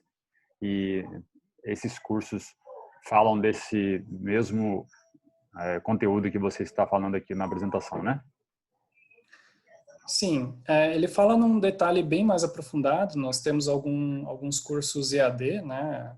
Nós temos alguns modelos de curso. A Balmier, ela é uma das únicas certificadas no fabricante, né? Se entrar no site lá do fabricante internacionalmente, nós temos uma equipe bem qualificada e certificada nessas tecnologias específicas para o segmento industrial, né? Para redes industriais, roteamento, switching, firewall, né? Toda essa gama de tecnologia nós temos domínio e temos elaborado um curso EAD tanto para material técnico, ou seja, a parte teórica, né? Então nós passamos passo a passo a teoria, exemplificando, né? Todo esse conhecimento que eu esbocei, que a gente comentou brevemente, algumas coisas mais técnicas a gente aborda nos cursos, e também os CPs, que são cursos práticos, né? Então, a gente tenta fazer uma ponte entre a teoria e a prática com o emprego de equipamentos. Então, o estudante ele tem a possibilidade de fazer o emprego dos conhecimentos que ele adquiriu, né? Muitos profissionais da área de TI têm nos procurado para se qualificar nas tecnologias industriais, né? O mundo corporativo, a tecnologia, né, corporativa, que eu quero dizer, a partir de TI, ela é muito avançada em algumas partes, mas em outras partes a indústria ela predomina ainda, né? Porque é onde está em constante desenvolvimento, constante evolução, e algumas tecnologias e protocolos que são desenvolvidas na indústria migram para um ambiente de TI, né? Então, muitas vezes o pessoal de TI acaba optando por se atualizar profissionalmente e a inversa também é verdadeira, né? Então, as equipes de TI também precisam se atualizar em sistemas cloud, sistemas edge computing, né? Mas nós temos sim esses cursos EAD, está disponível no site nossas agendas e sob consulta a gente consegue fazer sessões específicas para algumas empresas ou usuários, se for o caso. Então, a Balmier, ela não é a solução só de produto. Solução de produto, serviço e ainda cursos EAD. Exato. Okay. Qual a orientação para pequenas empresas ou indústrias na estratégia para o uso do Cybersecurity Framework? Bom, a orientação é que não espere amanhã, né? Então, faça sua auditoria, faça sua avaliação, seu levantamento de perfil, escolha um framework que se adeque à sua indústria, né? Então, se você trabalha em uma indústria que tem primordialmente tecnologias de automação, escolha o padrão ISA IEC 62443, que faz mais sentido para o seu negócio. Ou caso você tenha uma orientação mais destinada a energia, por exemplo, né? Tem a NERC-CIP, e cada um dos segmentos da indústria você consegue ter um direcionamento um pouco melhor de qual padrão, qual framework adotar. Tá? Então, a estratégia aqui capacite o pessoal, né? Vá atrás das informações. Eu deixei algumas referências na documentação, vai estar disponível para vocês depois. E aí vocês podem procurar lá. Tem as referências não só da NIST, não só da IEC, mas tem uma lista lá que vocês conseguem facilmente explorar qual segmento de mercado e qual tecnologia, qual framework fazer o emprego, né? Então, de uma forma simples, né, pensando pensando um pouco mais abstrato, com esses frameworks você já consegue dar um direcionamento para as pequenas empresas e indústrias para implementar esses mecanismos de cibersegurança. Não esperem incidentes, né? Não esperem o amanhã para ter investimento, ter budget necessário para fazer essas implementações. Invista em tempo e em pessoal, que já é um passo eficiente, né? Outra pergunta: mesmo nas indústrias e demais empresas que já praticam métodos de segurança cibernética, temos que os ataques em plantas normalmente ocorrem, não único, através de uma invasão, um pequeno programa que pode ser instalado dentro do sistema, através de um pendrive, por exemplo. Qual a recomendação que você sugere? Olha, empresas e empresas, né? Então, quando se não tem uma gestão efetiva das equipes, ou há uma confusão, há uma nebulosidade entre as equipes de TA e TI, esse ambiente é propício de estar vulnerável, né? Que é o cenário que comentaram aqui. Então, um pendrive, por exemplo, podem ter políticas de segurança. Eu já visitei uma empresa há muitos anos atrás, há cerca de 10 anos atrás, e eu fui prestar um serviço e eu precisei utilizar uma máquina deles, né? E na época eu utilizava um pendrive, eu utilizava um dispositivo portátil, né? Para carregar meus relatórios e gerar os relatórios e imprimir no local. E naquela época, 10 anos atrás, essa empresa aplicava uma gestão, uma política de segurança eficiente, e qualquer máquina que eu tentei plugar não tinha acesso, não tinha permissão para utilizar o pendrive, né? Uma das soluções que a gente tem, né, uma delas virtuais de software, ela traz todo esse emprego de perfil e gerenciamento de acessos também mais próximo ao nível do usuário. Então, utilização de periféricos, configurações, se pode mexer em configurações de placa de rede, se pode mexer em configurações do painel de controle. Então, se pode inserir dispositivos portáteis como pendrives. Então, também faz parte, né, dos mecanismos de segurança e políticas de segurança a serem empregadas, né? Então, no framework também, detectando, é possível de fazer o emprego. Isoladamente, gerir, né, os recursos que você tem e tentar fazer o emprego pontual, se isso é algo pontual, recorrente, que está ocorrendo na sua empresa, né? Então, monitore como você pode, analise, né, na verdade, identifique a causa raiz e como você pode tratá-la, né? Então, faça a seleção ali de pelo menos dos documentos da própria ISA ou da NIST que faça sentido para você e já consegue, pelo menos, ter uma orientação de como tratar esse assunto, né? Isso falando pontualmente, mas a resposta seria realmente pensar no macro, pensar no todo e já esboçando um plano mais elaborado, ok? Bom, outra pergunta, através do Jerônimo. Imaginemos que as indústrias estejam com práticas de segurança devidamente implantados. Existe algum requisito dentro dos frameworks para que se tenha uma metodologia para testar sua vulnerabilidade e qual periodicidade? Então, isso vai fazer parte, inclusive, das definições que você vai ter durante o processo de definição dos frameworks, né? Então, muita gente falou ali das políticas, gestão, testar as políticas, então faz parte não só testar as vulnerabilidades propriamente, né, dos seus dispositivos fisicamente, né, ou recursos de software eventualmente, mas também realizar testes e provas da sua concepção, do seu framework, para saber se ele está sólido, se está bem estruturado, se precisa de revisão. Igual mencionei, as tecnologias elas são dinâmicas, a operação também é dinâmica, então você não pode ter um framework rígido, você precisa constantemente monitorá-lo para identificar se há necessidade de alguma alteração pontual. E as alterações elas são compatíveis, né? Tudo tendendo à melhora. E as modificações geralmente são fáceis, né? São modificações muitas vezes que não requerem nem investimentos imediatos, algumas sim vão impactar na operação. Para testar a vulnerabilidade física, existe o que a gente chama de pen testing, né? Isso a Balmier não faz, não cabe ao nosso escopo, pelo menos ainda, mas é possível de contratar algumas empresas para que elas façam auditoria dos seus sistemas, das suas redes, para levantamento de vulnerabilidades, né?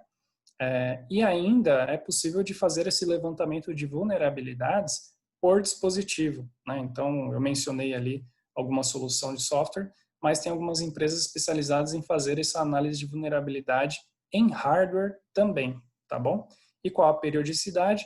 A periodicidade ela vai ser definida pela criação dos seus frameworks. Então, na hora de gerir uma política de segurança, na hora de criar um framework, você vai passar por algumas etapas que vão te obrigar a definir periodicidades que fazem sentido para o seu processo. Algumas indústrias têm mais exposição a ambientes abertos de internet, outras indústrias, apesar do envolvimento das tecnologias de TI, edge computing, cloud computing, ainda tem a segregação das tecnologias de automação, né? Então, isso impacta diretamente na criticidade do sistema, na periodicidade de revisão para levantamento de vulnerabilidades. Bom, uma pergunta do Miller sobre o framework, como eu posso conseguir acesso aos conteúdos deles? Vai ficar na apresentação, lá vocês vão ter todas as referências necessárias para que vocês possam fazer o download desse material nas fontes oficiais, né? Eu listei as fontes oficiais, então, da própria ISA, IEC, NIST, né? Vocês vão ter essas referências oficiais lá, vocês vão ter acesso. Aliomar Soares, obrigado. Uma curiosidade. Os métodos de detecção atuais têm sido eficazes a ponto de descobrir quem foi o invasor? Ou somente corrigir o problema causado pela invasão? Depende muito da tecnologia que você tem, né? Então depende do nível de investimento que você fez também. É possível identificar o invasor? Olha, muitas empresas elas levam inclusive 365 dias ou mais para identificar que houve uma brecha de segurança, né? Isso é um dado estatístico não muito bom, não muito confortável, mas é uma realidade. Quem dirá detectar o invasor, né? Então, a gente está falando também do impacto na operação do pessoal interno, né? Seja proposital, seja acidental. Algumas empresas, dependendo de como elas estão, de qual o estado atual de cibersegurança, a maturidade dessas empresas para cibersegurança, dependendo do nível que elas se encontrem, é fácil sim detectar.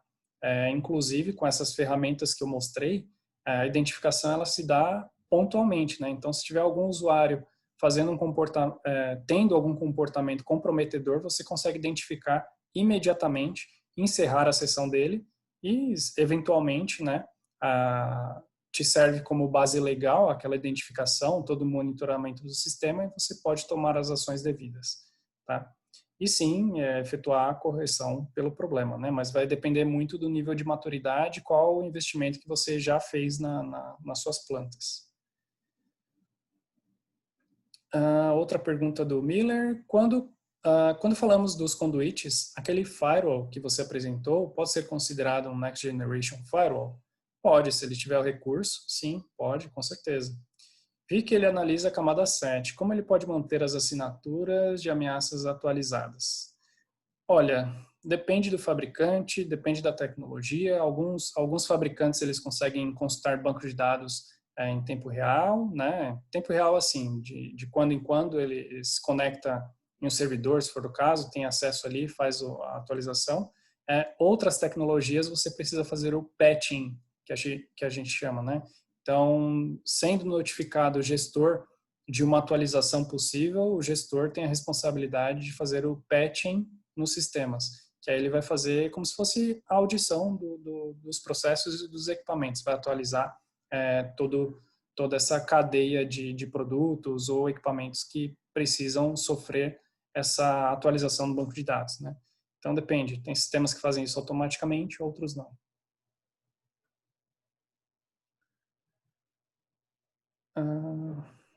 Podemos fazer agora uma última pergunta aí, a última aqui do Pedro Samuel, né? Isso. A pergunta dele, boa noite, Pedro. Com a tendência da indústria 4.0, é comum atualmente a coleta de dados das tags dos PLCs por algum servidor OPC. Tudo bem? E muitas das vezes não se tem um planejamento estrutural da rede antes de começar a trafegar esses dados. Isso é verdade, é um comportamento muito bem observado, a gente observa esse tipo de situação também. O que eventualmente, na maioria das vezes, gera frequentes falhas de comunicação entre máquinas devido ao excesso de dados em tráfego, o que também impacta na segurança das informações. Excelente. O que pode ser observado antes de iniciar tais transferências de dados?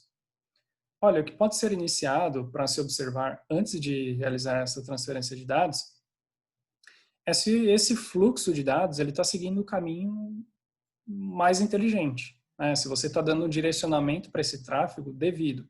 Porque se você tem, por exemplo, se esse dado, se esse volume excedente de informações vai trafegar por um caminho, por um link que hoje é crítico, que possui pouca largura de banda, que pode gerar a indisponibilidade de serviços críticos do meu sistema, é de se observar e optar por caminhos alternativos, né? Então, muitas vezes, um caminho com uma menor disponibilidade, depende da criticidade do seu sistema também, mas essa análise, ela precisa ser feita, né? Ter a sua infraestrutura hoje baseada na indústria 3.0 e tê-la como garantia de que você vai subir informações para um processo em cloud, isso é muito comprometedor, né? A solução para essa arquitetura, para esse mundo que a gente quer caminhar, né? Não é simplesmente colocar um recurso tecnológico na minha infraestrutura 3.0 e fazer uso.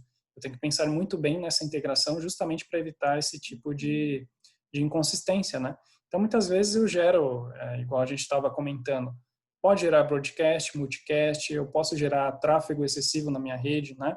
Eu posso carregar buffers de equipamentos que muitas vezes não estão preparados para ter um tráfego muito frequente de informações, porque na época foram equipamentos dimensionados para uma aplicação específica e hoje não dão capacidade, não dão conta do volume em capacidade, né, de tráfego. Então, sim, são pontos a observar. E se há algum software no mercado para indicar que melhora a qualidade da rede? Sim, nós temos, inclusive com o nosso parceiro Hirschmann e também Tripwire, tem alguns recursos de ferramenta. A Hirschmann, ela disponibiliza o Industrial High Vision, o qual você consegue fazer a gerência, né, bem visual dos seus ativos de rede, então você consegue criar toda a infraestrutura de rede com base nos protocolos já existentes nos equipamentos, não importa o fabricante, você não fica preso a equipamentos, né, a marcas específicas, e você consegue ter a visibilidade de todos os seus ativos de rede e como eles estão dispostos, né, a arquitetura dele, quais links, ativos, em redundância, etc. Isso facilita bastante na hora de fazer uma integração e serve também como documentação. E com a Tripwire, a gente tem, sim, mecanismos que monitoram o tipo de fluxo, o tipo de dado que é trafegado ali, né? E se esse dado ele está excedente, gerando algum problema, para que você possa identificar e mitigar essa falha, né? Bom, com isso encerramos nossa sessão de perguntas. Bom, antes de mais nada, eu deixei as referências ali para que todos possam consultar. E em nome da Balmier, né, e dos seus sócios, agradeço a gerência da Isa Bahia, de Seção Bahia, agradeço ao Jerônimo, ao Lívio, Marco, Maurício e ao próprio Alex e o Niloberto, pelo convite e parceria, né. Desejo a todos que tenham uma ótima noite e sucesso a todos no negócio. Obrigado. Bom, nós que agradecemos. O Alex vai pedir para todo mundo abrir as câmeras aí para tirar uma foto, né, Alex? Isso, mas antes, Bruno, se você puder colocar o seu e-mail e aí no chat. É verdade, no chat é interessante. Aí coloca o seu e-mail e o site da Balmier aí no chat e tal. E ela pode até compartilhar, pronto, perfeito. Para quem quiser anotar aí para poder fazer uma pergunta e também a gente utilizar esse seu slide quando a gente for fazer o nosso vídeo para colocar no YouTube e nas redes sociais. Esse slide aí, seria interessante a gente colocar ele lá no final. Aí agora, aí Jerônimo, vamos todo mundo aí, se puder abrir a câmera para a gente fazer uma selfie online. Só pedir para o Bruno fechar o compartilhamento aí. Claro. E eu queria convidar a todos na próxima quinta-feira, 19 horas, para a nossa conversa com o Luiz Antônio Dourado e com o Eric Garcia sobre a revisão da NR13, sua funcionabilidade, com seus ganhos também da aplicação de instrumentação, do sistema instrumental de segurança, dia 19 horas, conto com todos. Muito obrigado. Obrigado aos amigos. E divulguem também esse evento aí do dia 19. Obrigado, Bruno. Obrigado, Hamilton. Obrigado ao Bazan aí pelo apoio, pela força. Teremos novidades aí para o ano que vem. Vamos fazer essa parceria, tá? Muito obrigado. Obrigado, pessoal. E aí, Alex, conseguiu tirar uma foto?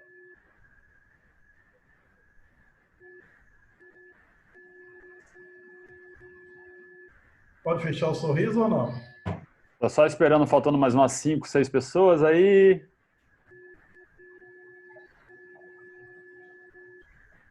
Agora. 1, 2, 3. Ó, o Luciano apareceu na hora certa. É porque eu não vi o Luciano, rapaz. Até que enfim, rapaz. Flodono é figurinha fácil. Eu sempre encontro aí, né, Flodono? Isso aí. Aproveitando aí para dar os parabéns, Jerônimos, e agradecer ao Bruno pela excelente palestra, muito simples, clara e objetiva. Exatamente. Muito obrigado. Claro, muito obrigado. Miller, obrigado. Pedro, Monique aí. Nilo Alberto, não precisa nem falar. Muito obrigado a todos. Valeu, um abraço, tudo de bom para todo mundo. Obrigado, pessoal. Um abraço. Agradecemos muito, parabéns, Bruno, foi demais. Ótimo. Obrigado. Valeu, um abraço a todos aí, viu? Obrigado. Valeu. Tchau, tchau. Tchau. Boa noite a todos. Muito boa mesmo. Boa apresentação. Boa noite. Obrigado.